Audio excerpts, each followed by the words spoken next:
Nariokotome mission is not an ordinary parish. When we moved into Nariokotome, there was absolutely nothing. We started the idea of making a garden out of the desert.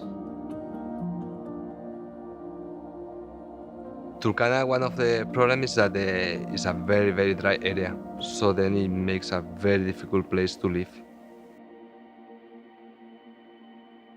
When I came here many years ago, I have buried a child who died of hunger. So this moves you to do something. When people are dying because of hunger, yes, you give food, but you cannot be all your life giving food. You have to improve the situation for the people.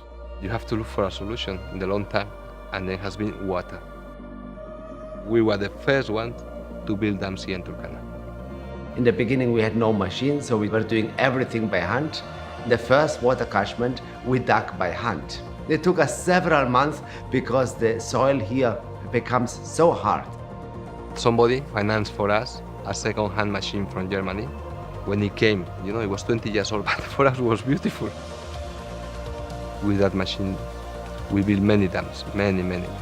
There are probably now more than 60 dams. Once you have water, you can do many things. You can plant, you can produce food. We started small nutrition units to be able to feed the children in the villages so that we could curb the malnutrition. We make sure that the children receive meals because in their families, maybe if they are lucky, they only receive one meal a day.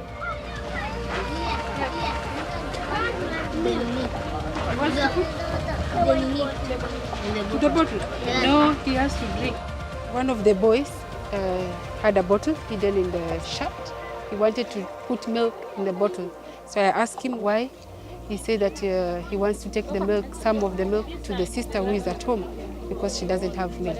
So we are going to fill this bottle and give him to take to the sister back home, at least for the sister to have something to drink.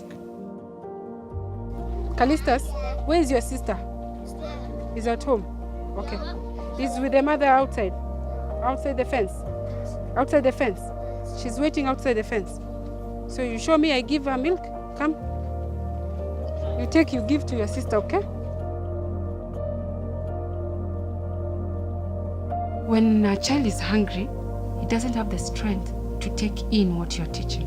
Doesn't have the strength because he's thinking of the stomach that is empty. That is why when the children come to school, the first thing we do is to give them something to eat first. And then you see, once they have eaten, they are able to smile, they are able to answer. Come.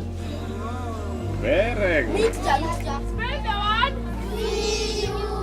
Can you read the word?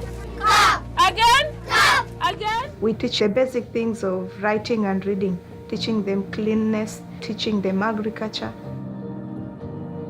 Teaching the children at an early age, it really makes a difference. They experience it watering, they see it growing, and it sticks in their mind that I have seen a tree growing, and from that tree, I was able to eat fruit. When they grow up, it will be another generation which will be much better. Now we are running 4 dispensaries and mobile clinic covering 24 outstations.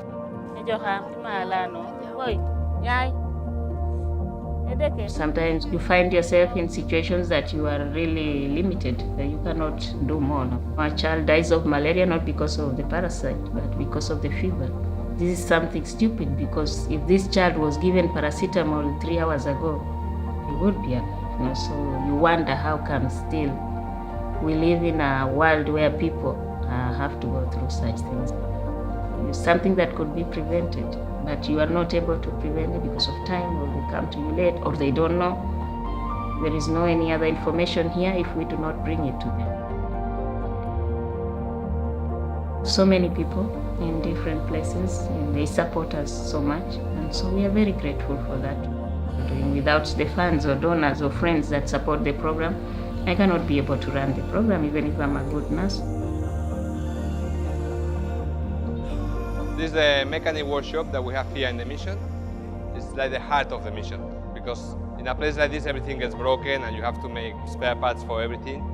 So here is where we repair the cars, tractors, heavy-duty machines. Nariokotome is the mother house of Mission de Nariokotome of St. Paul. We can meet all of us here on Sunday afternoon for the catechesis. It's like a family, unite, completely unite. When we are united, we can do anything,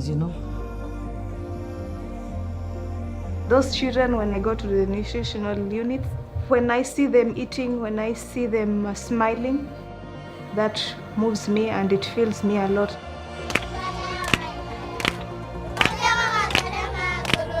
I am, with my heart, completely into Ghana.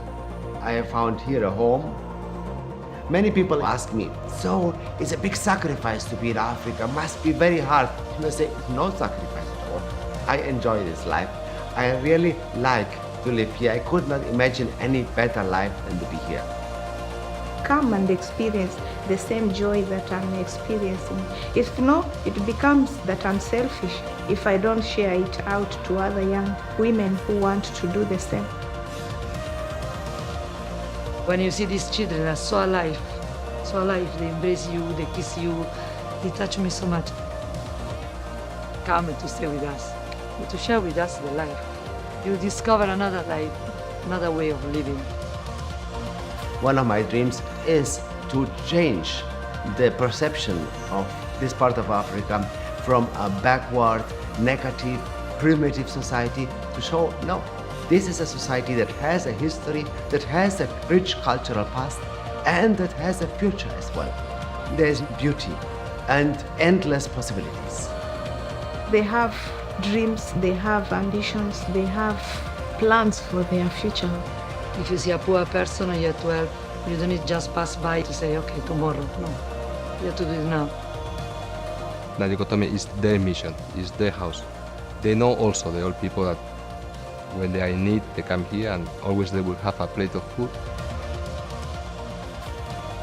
The gospel is very clear. The gospel teaches us to give what we have. You cannot just preach it. You have to do it practically. We look at the sick people and we don't do something, and then we are preaching a different Christ. It's a matter of giving life, giving what we have been taught to the other children. I invite especially the teachers, we should not be afraid of what will happen in the future. Let the providence of God work, and let us teach for these children to be able to read, write, be able to be somebody out there in the future. We are not called to be perfect, but I think with the joint effort, with the unity and with love, we are able to continue to reach the same mission that we are all called to do, which is to do good.